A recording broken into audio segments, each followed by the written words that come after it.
Senate Bill 105 by Senator Johnson, the most interesting bill today, I think, and recognize Senator Johnson to explain his bill.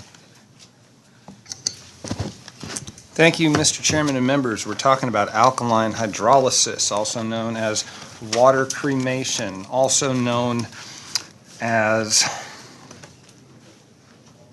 green cremation, flameless cremation, chemical cremation, liquid cremation, aquamation, biocremation, and resomation. What we're talking about is an alternative way of disposing of our remains. We're all going to have to someday face the question of what happens to our remains or the remains of our loved ones. There is a method out there, it's being used in more than half the states in America, called water cremation and the other names I mentioned, that has many advantages in terms of energy consumption. Other people believe there are other qualities to it. It's simply one of many options that people have to dispose of their remains. Traditional methods are burial and flame cremation.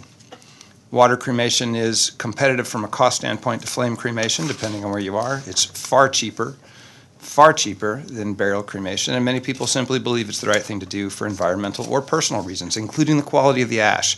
Why on earth are we up here having a discussion about it? Because the law in Texas is not clear as to whether or not this is a legal or illegal practice to perform in the state of Texas. This bill would clarify that it is, in fact, a legal option to be provided. It's already happening in Texas in academic institutions. It's already happening in other states. There are already people, families, or individuals who choose to have their remains cremated under alkaline hydrolysis by exporting their body to another state and bringing the ashes back.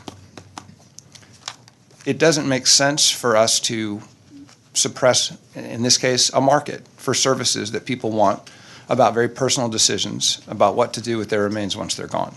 This bill would remove any question as to the legality of people making that very, very personal decision. Thank you, Senator. I think we ought to pass Members' it. questions?